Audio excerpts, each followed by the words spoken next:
আসসালামু আলাইকুম। বিলাস খামারের পক্ষ থেকে সবাইকে জানাই আন্তরিক শুভেচ্ছা ও অভিনন্দন। আশা করি সবাই ভালো আছেন। আলহামদুলিল্লাহ, যদিও আমার মন খারাপ তারপরেও ভালো থাকার চেষ্টা করি। আজ আমার মনটা আসলে অনেক খারাপ।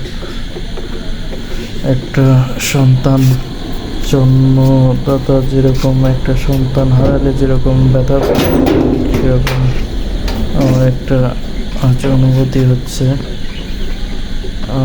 যদিও আপনাদেরকে আমি আমার 2টা ছাগল ছিল, তার কোনো রকম ভিডিও আপনাদের দেখাই নাই।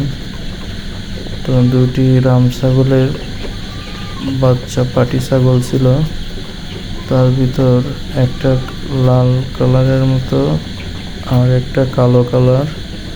তো কালো কালারটা 1 মাস হলো প্রেগনেন্ট ছিল। তো 2টা ছাগল গতকাল কি আজকে সকালে ভোর সকালে বৃষ্টি হওয়াতে, তো বৃষ্টির পর আমার ছাগলগুলি আর ভিতরে থাকতে চাচ্ছিল না, 2টা ছাগল। তো আমি আমার বাড়ির নিচেই অনেকটুক ফাঁকা জায়গা আছে, আপনারা ভিডিওতে হয়তো দেখেছেন, ছাদের সামনে। তো সেই জায়গায় আমি আমার 2টি ছাগল ছেড়ে দেই। তো মোটামুটি ওরা ঘাস খাচ্ছিল। তো অনেক লোকজনও ছিল আশেপাশে। তো আমি এই ফাঁকে ভাবলাম যে একটু গোসল করে নিই। তো আমি বাথরুমে গিয়ে গোসল সারতে গিয়েছি। তো এর মধ্যে আমি ছাগলের ডাক শুনতে পাই। তো ছাগল অনেক ঝরে ঝরে চিৎকার করতেছে। তো আমি কোনো রকম বাথরুম থেকে বের হয়ে যা দেখি যে আমার ওই কালো প্রেগনেন্ট ছাগলটা, তাকে 5টা কুকুর একসাথে অ্যাটাক করেছে। এমন অবস্থা যে আমার ছাগল আর উঠে দাঁড়াতে পারতেছে না। তো আমি গিয়ে কুকুরগুলোকে তাড়া দেওয়ার পরে ছাগলটাকে ভালো করে এদিক ওদিক দেখি কোনো রকম পাচ্ছি না যে কী হলো ছাগলের। তো পরে পায়ের দিকে লক্ষ্য করে দেখি যে পায়ের একটা হাড় ভেঙে হাড়টা বের হয়ে গেছে হাড় থেকে, মাংস থেকে। তো এমন আরও অনেক জায়গায় কামড়িয়েছে, বাট ব্লাড বের হয় নাই। পেটে একটু আঁচড় লেগেছে। তো এই মতো অবস্থায় আমি পুরো একদম পাগলের মতো হয়ে যাই। প্রায় 10-15 মিনিট আমার কোনো সেন্স নাই যে আমি কী করব। দেখতেই পাচ্ছেন আমার এখানে যে আর একটা ছাগল আছে। তো ছাগল একা, ওর খুব খারাপ লাগতেছে। তো মেহমানো শুরু করছে আর কি, এদিক ওদিক ওপাশ ওপাশ, খাওয়া দাওয়া করছে না ঠিক মতো। তো মনে আরও বেশি কষ্ট লাগতেছে ওর এরকম একাকিত্ব দেখে।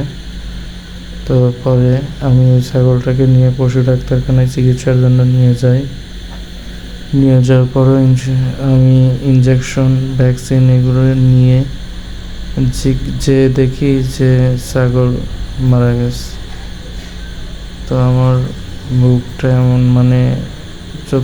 বুকটা একদমই আটকে আসতে লাগছিল যে আল্লাহ, আমি ছাগলটা কোলে করে নিয়ে এই হসপিটাল পর্যন্ত নিয়ে আসলাম, সব কিছু করলাম, তারপর আমি তাকে বাঁচাতে পারলাম না। এবং কুকুরগুলোর প্রতি আমার পুরো অনেক ক্ষোভ জমে আছে যে ওদের আমি পেলে কী যে করবো। তো যাই হোক, আমার মনটা অনেক খারাপ ছিল, খুবই খারাপ। তো এই ছাগলটাকে এখন আমি কী করবো, একাকিত্ব ও খুবই একাকিত্ব ফিল করতেছে। থেকে আমি এখন বেচার চিন্তা করতেছি, যে কারণ ও যদি অন্য কারোর কাছে যায় হয়তো বা ওখানে 2-1টা ছাগল থাকলে তাদের সাথে ভালো থাকতে পারবে। কারণ ওরই বোন ছিল, তো একসাথে ওরা জন্ম নিয়েছে।